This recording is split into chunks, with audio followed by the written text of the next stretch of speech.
everybody's talking about to build muscles in the gym and having the abs and the importance of consistent workouts in order to keep that shape of body. But no one tells you that you need to keep in shape your mind too. Particularly if you're doing the quant work as a data analyst, data scientist, uh, it's all about the statistics quant and it's all about calculations, it's all about logic. You need to have always your mind to be in shape. So that's why today I decided to share with you my trainings, like my workout that I'm doing in order to get in, like to keep my skills in shape. So today I have found this advertising data from the uh, Introduction to Statistical Learning. Um, so I will share with you too this data set, so you can get that data set too. And meanwhile, I'm gonna create my model. I would love to show you. This one is gonna be very easy, very simple model. And the questions that we're gonna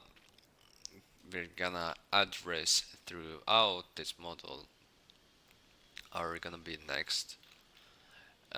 Let me get my GitHub page now.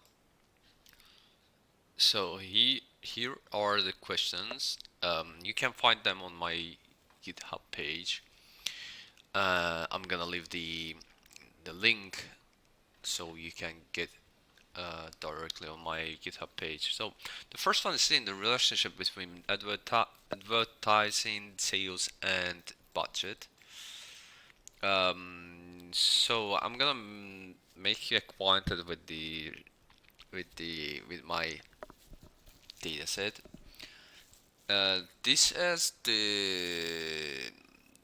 I found this one, all of this in the book. So if you get that book, I will leave you also the link for the book. If you get that book, you can easily get also the this content. I'm not sure if you can find this content on the package too or not, because the that book owner um, is publishing a lot public information for the public domain. So probably you can find the publicly available content too. So the relationship between advertising, sales, and budget. Here's talking about the multiple regression model.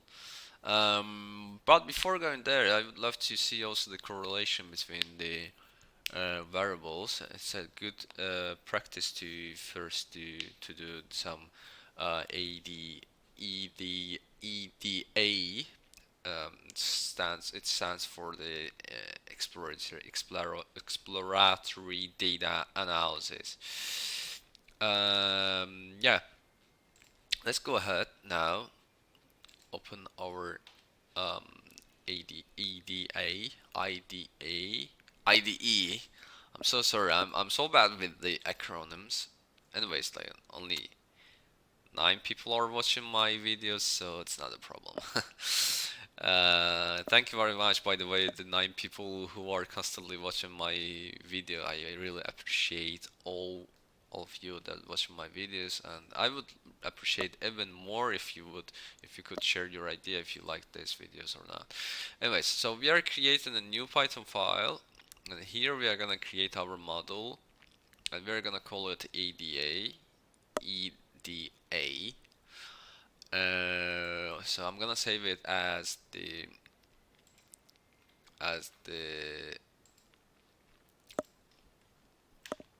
EDA dot EDA or EDA. So it's gonna be Python file. What we're gonna wanna have here, I just wanted to have the correlation matrix here as some um, exploratory data analysis, so description of the descriptive analysis and so on.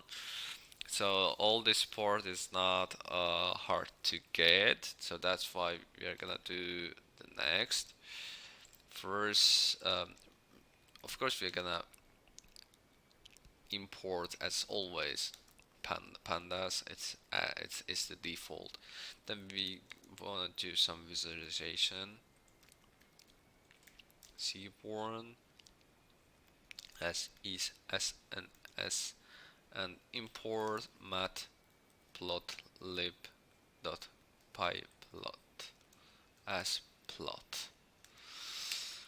So first I'm gonna create the so first I'm gonna run the functions in order to demonstrate how the things are working, and then I'm gonna package all the pack all the definitions, all the functions that we run in the class, because it's the best practice says that you need to have everything in the class in order to reuse that. It's the functionality of the Python as an object-oriented programming language.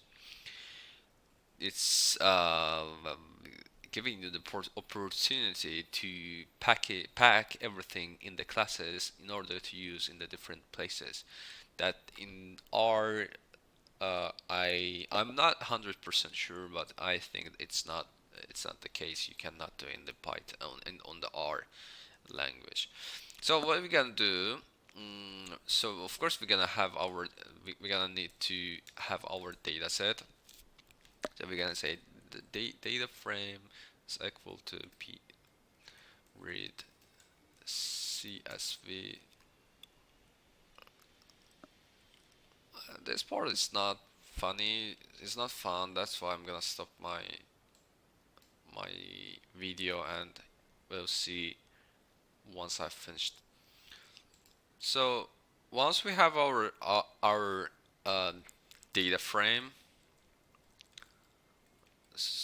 data frame head, we can already go ahead.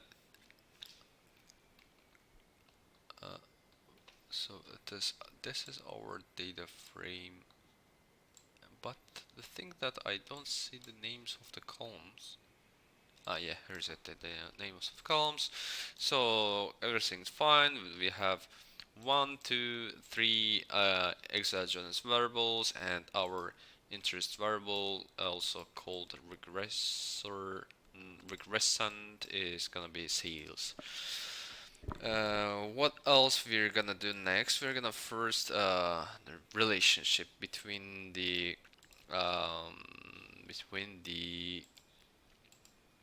those guys here, right? So basically, in order to find the relationship, whether we have the linear relation, because usually in the at the beginning, like you're using mostly linear relations, and now I know that this data set has the linear relationship. That's why I'm gonna go with the correlation matrix, because I wanted to show you the correlation matrix. And since we have all data quantitative data, so it's all numerical, there are no other the categorical data, so we don't need to pre-process our data. Otherwise, we would have to one hot encode our data to get the numerical representation of the categorical variable. Anyways, it's not the topic of today. Topic of today is this matrix that we have here. So this matrix is ugly. I don't like to look at the matrix like that, because like I don't like to watch a lot to the numbers. I prefer to visualize them to see visually how it looks like. So that's why what I'm gonna do, I'm gonna write the correlation matrix. I'm gonna save this as a correlation matrix.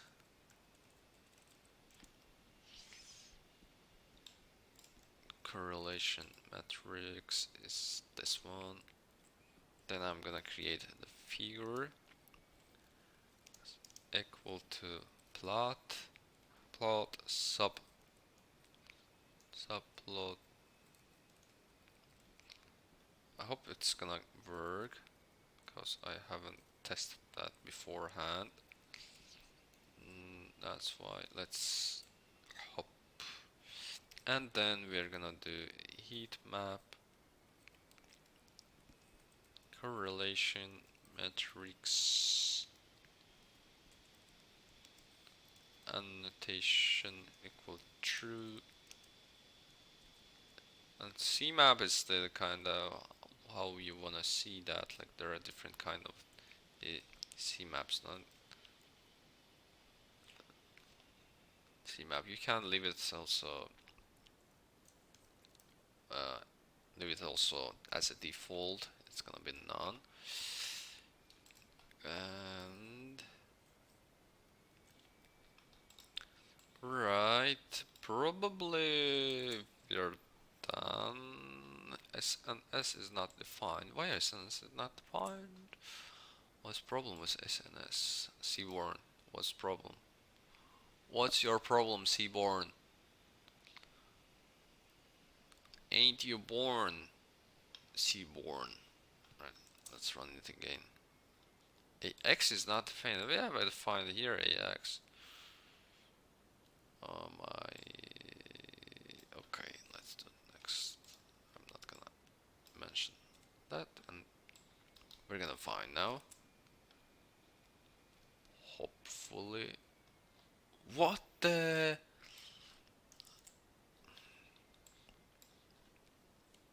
Now, for sure, we are gonna be on the safe side, but I don't. Plot show. Plot show. I forgot to show the plot. Show me that plot. So here's it, our plot. Finally, after 3 tries. So it's not, as you see, that you're not getting immediate answers in the programming. Like you're always trying and retrying and retrying and retrying, and at the end you're getting the results. And after that you're getting result, and the second time you're not getting more. I've heard one. Um, Once I've heard the interview with the guy who's working has been working at Google for 17 years, and he was saying that my biggest project, we were working on that project, it was kind of different languages. They were working on the different languages, and it was I'm not sure. I don't remember what was the project about, but he was saying that we had we were running the program and an app. This app was working for the first time. For the second time, it hasn't been working. If you were rerunning it, for the third time it was working again. So we didn't understand for I don't know for how long he haven't been couldn't understand, who couldn't figure out what's the problem. Anyways, it's completely okay if you always having the bugs and you have to debug that. It's completely okay of the natural evolution of the data analyst. So if you see here, when you look here, we are interested in the sales data. It's gonna be independent data, right? And data is in the independent data. Since it's independent data, I'm so sorry. It's dependent data. It should be dependent on other data, other variables, features, call it however, whatever you want. So as you see here, the uh,